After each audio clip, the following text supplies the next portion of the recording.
it's me, Nick, the super awesome Lego builder himself, and today I am back with Season 3 of my Lego MOC series, or as more people like to call them, MOCs.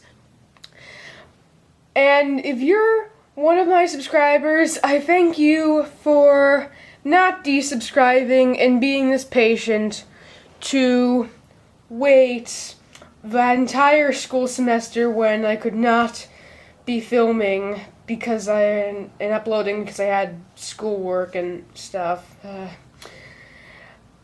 And today the MOC I will be reviewing is going to be what you are looking at right now, the O-35 Wyvern.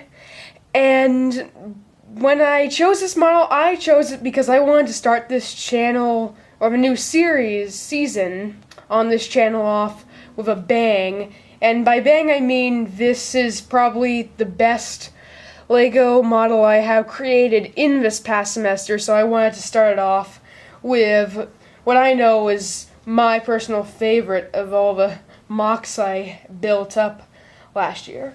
Well, not last year, this year. But before we dive right into this review, I am going to give a few updates on what will likely be happening on the channel in these next few weeks to come. First of all, I probably will not be the super awesome Lego builder for much longer. I am likely going to change my name to Max MOCs. Now, the reason I'm doing that is because I do like the name Super Awesome Lego Builder. It was meant as a reference to the song from a Lego movie. In my opinion, I think it should sound a bit more official. Plus, someone else has named their channel Awesome Lego Builder, so I have decided that to find a name that differentiates so people searching for me or him don't get mixed results. And also it sounds, I guess, slightly immature, really, because I've gotten a few comments and even replies to comment posts and stuff. And it's set in, like, to say you are obviously 10 years old. Why would we take what you're saying seriously? So I decided that I'm going to change my profile picture to something else, and using the name will make me sound a bit more official. Now, the other thing is, in this season of MOC showcases, I will be unveiling my first ever Lego Formers. Yes, Lego Formers are as a true vehicle that transforms into a fully functional robot. And I probably won't be reviewing large amounts of them. I haven't built that many of them, but that is something I will be showing off this season. But otherwise, let's get straight into this. Before we take a look at all the functions and things this MOC can do, I would like to just give a brief overview and look over. Let me just get it off its display stand. Now, you might have noticed how this is called the O-35, and how the first letter is an O instead of F or B for fighter or bomber, because this does look like it would be more of a fighter. The reason I chose O is because the O stands for ornithopter. And, well, a lot of you might be wondering, and you might not know exactly what that is, or you're gonna think of the ornithopters from Dune.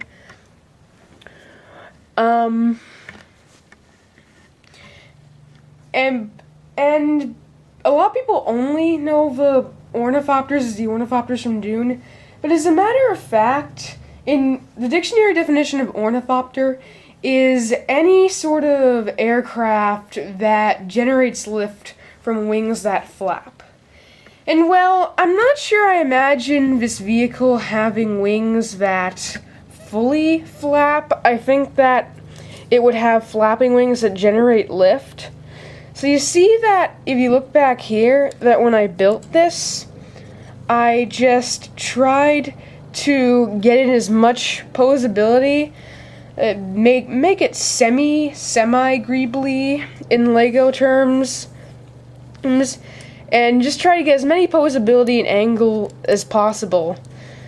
Partially to get me experimenting with techniques that I might use in later MOCs of mine. Get this landing gear to stay down. And that now you have a very quick look of what it does in the cockpit. The cockpit at the front of the plane has room for one minifigure inside there. And see, I have 2 studs, and there's even a ship's computer. And for the pilot, I've used just combined pieces from an Ultra Agents minifig and a Space Police minifig. He does have an alternate face, just him. Serious? You see that? Yeah. And then, oh shoot, landing gear do have some difficulty staying on. I will discuss pros and cons at the end of this video. And just sit him down. I'm actually just going to take his weapon out. His weapon can fit in there. I have fit his weapon in there before, but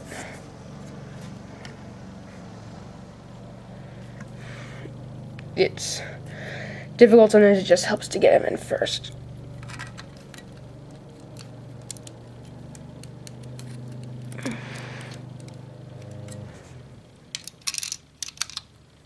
And then you stick his weapon back there, and he fits in nicely. And he does have a little stick in there that he can use to control. And there you have it. There's the pilot in his cockpit. Probably one of my first favorite functions in this set is how back here I've actually inserted a light brick, and it makes the engine appear to actually light up. So to initiate the light brick, you just take this little cube that I invented here. What is it? There's some association guy mowing the lawn out there. I hope that's not affecting us. I hope you can't hear that too much. But you take this little cubit here, and then you'll see there's this little 1x2 gap right there in this tail section, and then you just insert that in here, and you can see it's not too visible, but there is some little light aspect right there that's coming out the sides, and that little jet. So just some nice playability going on there for when I fly this around the house. My favorite aspect and function of this MOC, however, is the sheer amount of posability the wings have. Like I said earlier, this is an ornithopter, which means that it should have wings that are able to flap. So I wanted to give it wings that fully function flapping, and I also just wanted to try to put as many functional parts in the wings as I could, essentially, and even try to help me out with later MOCs. So the wings can go up and down.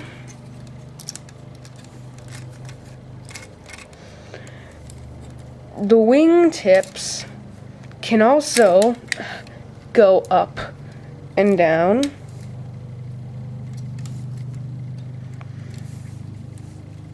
The wing tips can also fold back on both sides.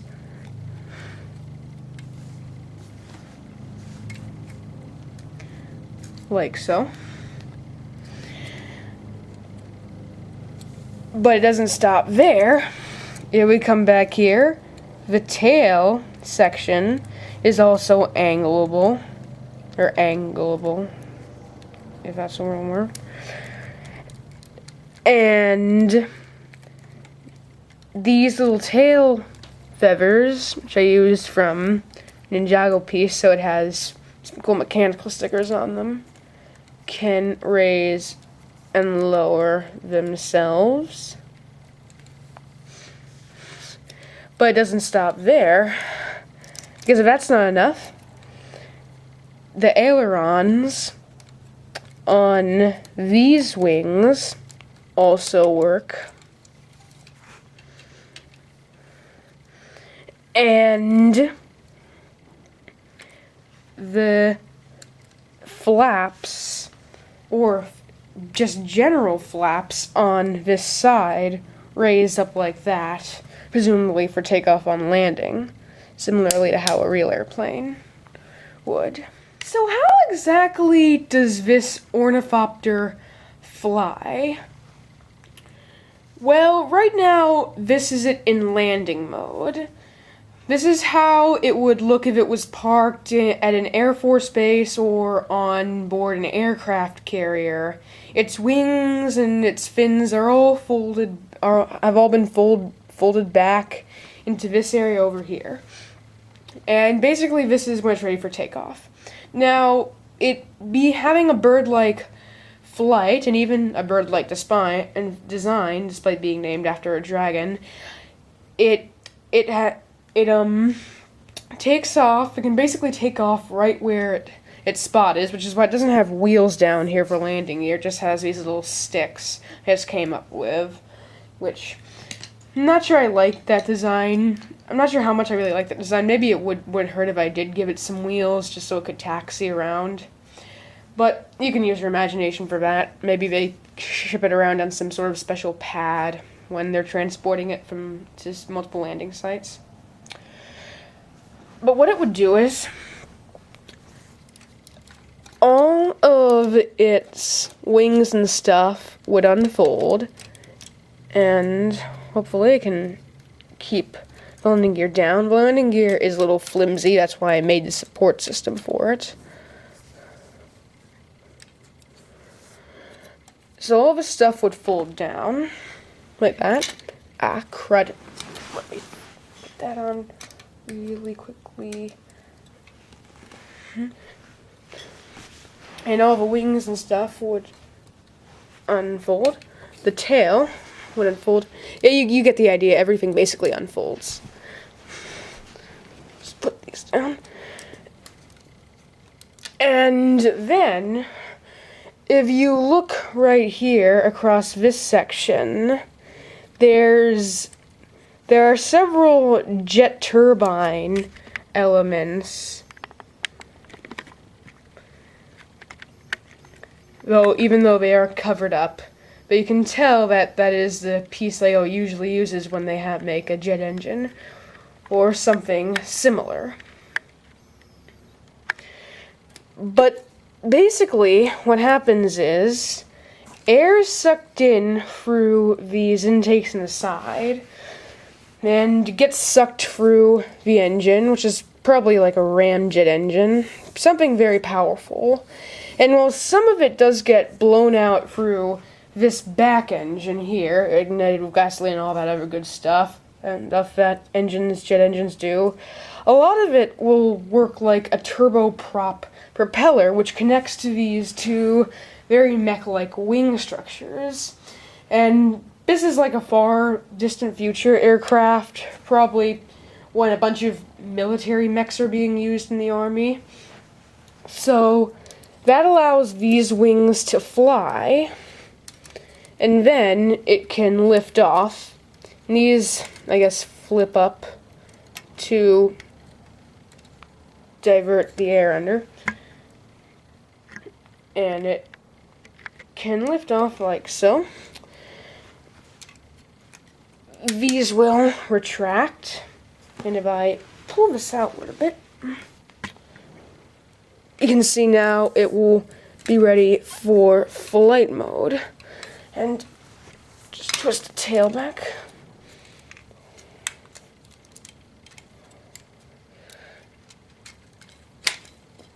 And you'll probably hearing that thing fire, but that'll get to it later.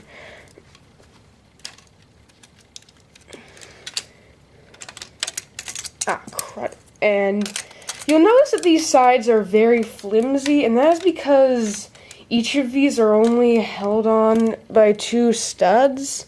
Let me get a look in there. But if you don't know, I'm basically trying to get this into flight mode. And, okay, what am I doing wrong here?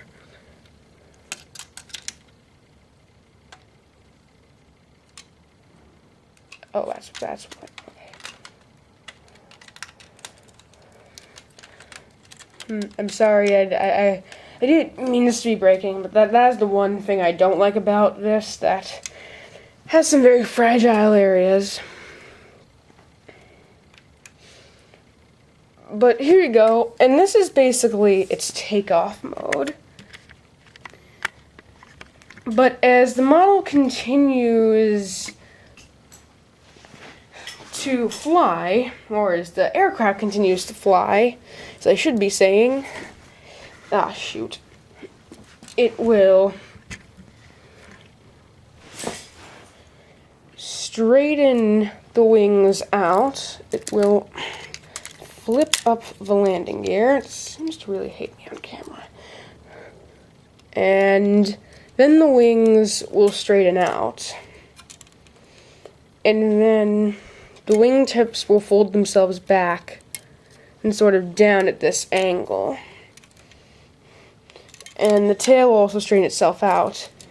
In this right there, the wings will stop flapping to the extent that they flap, and it will be in its jet mode, where it will mainly just fly like a regular aircraft will, and use the same steering techniques.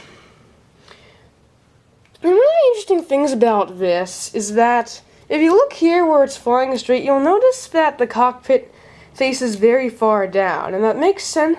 This is because when it's like this, but it's like somewhat unusual when it's like flying, and that's because the way I decided that this would work is like almost a manned surveillance drone, because it's an aircraft meant for surveillance usage. It has stealth aspects, and even though it isn't black, it does have minor stealth aspects to it, and it's, for the most part, it's radar proof. But the intention is it's sort of designed to face downward and give the pilot an aerial view at enemy bases, or places where, I guess that, or other places where enemies have set up refuge or something. And because they could be against, I guess, whatever army this fights for in the future, this weapon will lower and fire off at them. It's basically like this cruise missile / bomb. And the idea I had when creating this is that you were supposed to, like, pull the shallow lever and it would just fire right off, because the same motion would pull this compartment down. And it does sometimes work, but not always. So I'm going to try to see if it works on camera, and hopefully you'll be able to see it. But if not, you'll have to bear with me. So, go. Yeah, that's basically what happened. To give you a more complex aspect of what should happen, I'll deploy the gun first before firing it. That's more what's supposed to happen, because you can take the cockpit off easily, and because it is kind of a cool little build in itself, I wanted to do a small little segment dedicated directly to the cockpit.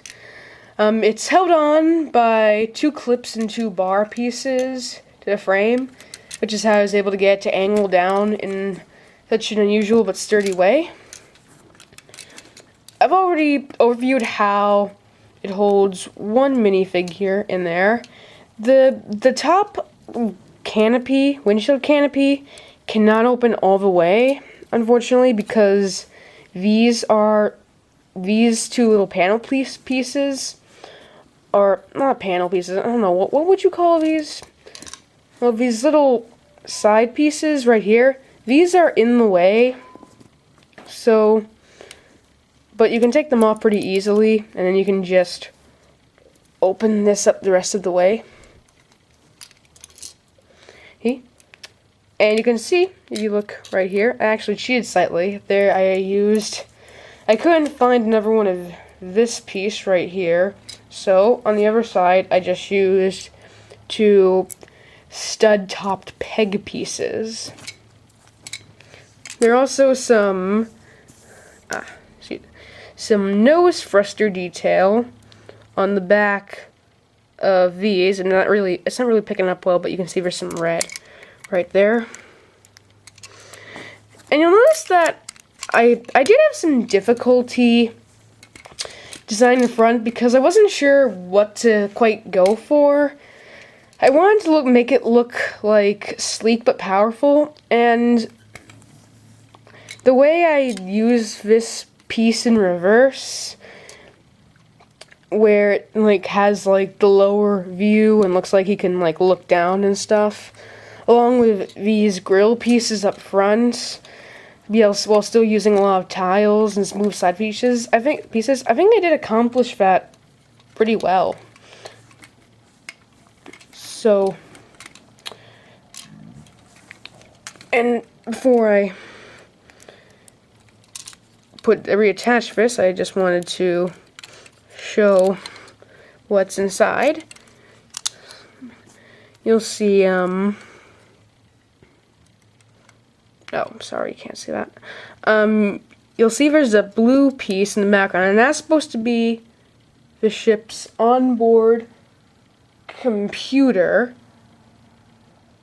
And at the front of this is the joystick, I guess, or rudder stick that the pilot uses to steer. And the reason I gave this guy an onboard computer is because I realized that wings flapping, that would be really difficult to steer on your own, so I thought that it would be logical to have a system on the computer. Let me get this guy's visor back on. Or system on the aircraft that calculated all the wind pressure and stuff and air pressure and what force to bring down all the wings at. The pros of this Lego model are pretty obvious. It looks great, it plays well. Aside from a few minor exceptions, it's pretty sturdy.